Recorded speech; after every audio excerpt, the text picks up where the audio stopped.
I'm sorry, but don't wanna talk. I need a moment before I go. Assalamualaikum warahmatullahi wabarakatuh. Halo teman-teman, nama aku Mutia Nurjanti Putri, Prodi Teknik Industri, tugas kewirausahaan tentang biografi bakso dan biografi pengusaha bakso yang bernama Bapak Yevansov yang memiliki cabang bakso di mana-mana. Baik teman-teman, langsung saja kita lihat videonya ya, biografi bakso. Gimana sih asal mulanya bakso itu? Gimana sih asal mulanya bakso di Indonesia itu? Pasti kalian pada kepo. Saksikan. Pada abad ke-17 di Tiongkok, ada seorang pria yang bernama Ming Bo, warga yang hidup di masa dinasti Ming. Ia tinggal di Fuzhou City. Dia tinggal bersama kedua orang tuanya. Beliau anak yang sangat berbakti kepada orang tuanya. Ketika ibunya sakit, Ming Bo selalu merawat, menjaga ibunya sampai sembuh. Dia selalu bekerja dan memberikan hasil kerjanya untuk ibunya. Saat orang tuanya sudah renta, dia selalu menyiapkan air untuk ibunya dan selalu menyediakan makanan kesukaan ibunya.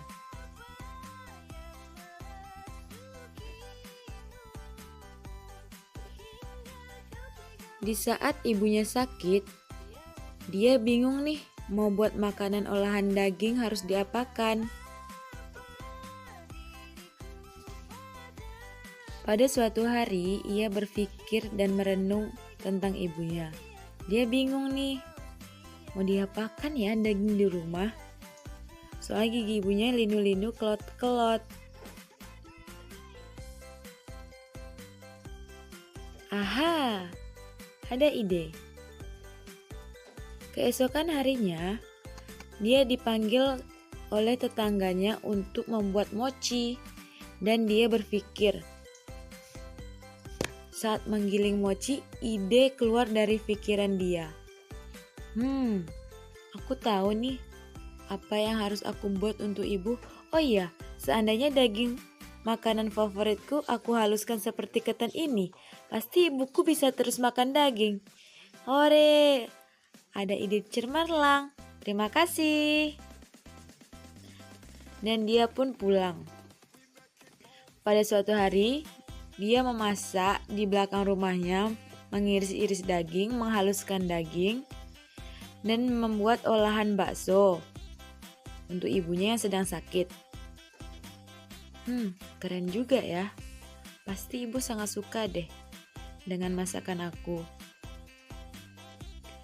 Waktu makan siang, dia mengasihi ibunya dengan olahan yang dia buat tadi, bakso.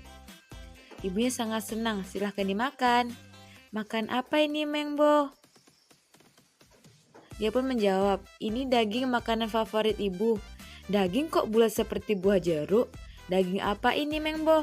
Lagian ibu sudah tak mampu lagi mengunyah daging. Ibu, dicoba dulu ya. Resep ini saya buat atas dasar kasih sayang Meng Bo kepada ibu. Semoga ibu suka. Baiklah, Meng Bo, kamu adalah anak ibu yang paling baik. Kagetlah Meng Bo, ibunya menjatuhkan semua peralatan rumah tangga. Meng Bo! Iya ibu, kenapa ibu membentak saya? Apa ada yang salah? Kenapa kamu beri makan daging ini kepada ibu? Hanya 1 mangkok saja, ambilkan lagi 10 mangkok.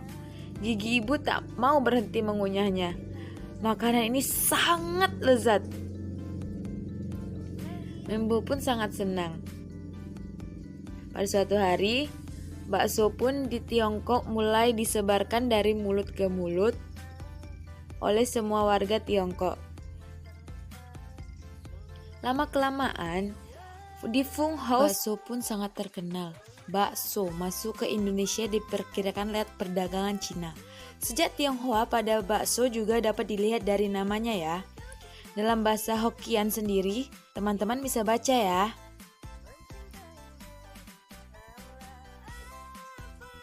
Dan di Indonesia dominan orang Muslim, daging bakso diganti dengan daging sapi, daging ayam, daging domba.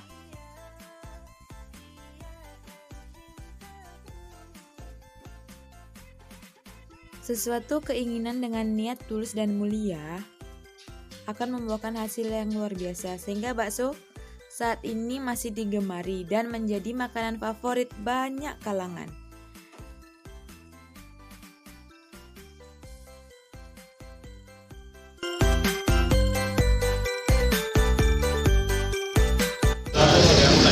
Oke, selamat pagi, selamat jumpa lagi dengan saya Yevan Top, salam sukses. Oke, nah ini adalah saya merintis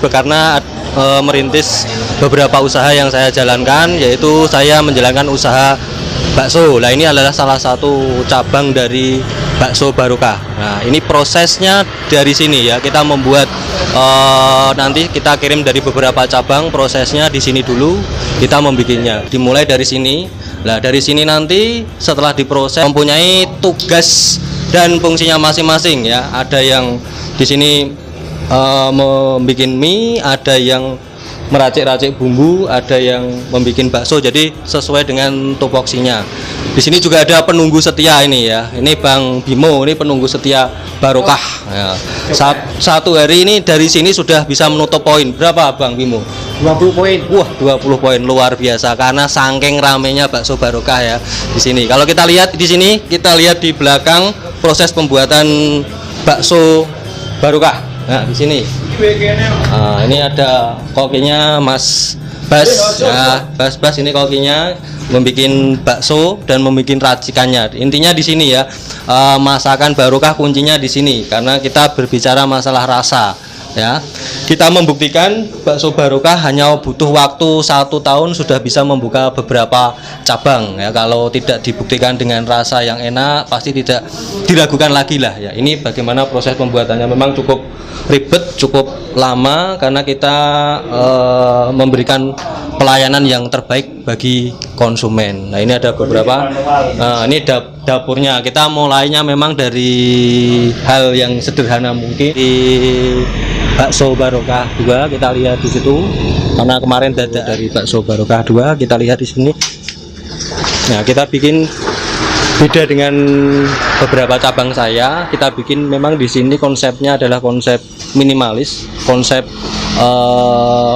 seperti kafe karena di dalamnya ini sudah ada potong rambut ya, barbershop dan kafe dan spa. Jadinya konsepnya lebih dibikin lebih bersih, lebih menarik, lebih modern.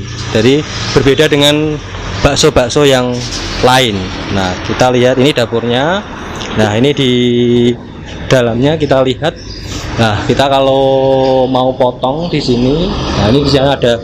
Nah ini depan ini ada bakso. Ya ini untuk bakso sekilas. Terus, nah di sini kita lihat nanti prediksi saya 5 jam pasti habis ya. Jika orang mau potong dia pasti antri pasti dia membutuhkan makanan dan minuman. Nah itu adalah menjadi satu kesatuan sehingga bisnis ini menjadi lebih sempurna. Lah saya membangun konsep ini memang butuh kerja keras, butuh keprihatinan ya karena kita berbicara masalah konsep ya. Seperti yang saya omongkan di awal, saya adalah orang yang menyukai sistem bisnis autopilot. Ketika bisnis autopilot itu sudah berjalan dengan sendirinya, sistem sudah berjalan sendirinya, kita bisa melakukan segala sesuatu yang kita inginkan. Tujuan kita bisnis itu apa toh? Ketika tujuan bisnis kita hanya untuk memperoleh uang, memperoleh kekayaan, itu tidak ada habisnya. Karena apa? Kita harus nunggui warung dari pagi sampai sore, seperti itu terus. Kita apa? Tidak memiliki makna hidup. Yang saya inginkan adalah ketika saya tidak ada di sini, ketika saya tidak ada di bakso Barokah yang lainnya, konsep itu tetap berjalan ya, bisnis itu tetap berjalan sehingga apa, walaupun saya dimanapun berada, uang tetap berjalan dengan sempurna. Itu yang dinamakan sistem autopilot ya. Itu makna sebenarnya dari sebuah bisnis. Jangan sampai kita berbisnis, kita meninggalkan keluarga, kita meninggalkan segala sesuatu hanya untuk berbisnis. berbisnis. Nah, karena tujuan kita adalah mendapatkan makna hidup yang sebenarnya.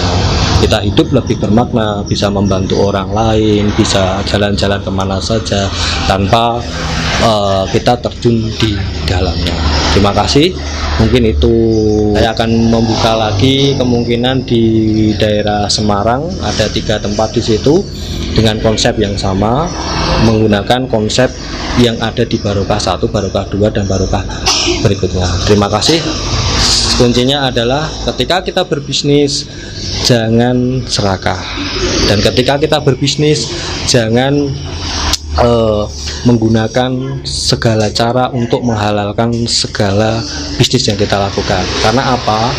Banyak pengalaman yang saya alami, baik itu di forex, baik itu di binari, baik itu di bisnis money game, baik itu di semua MLM yang saya jalani.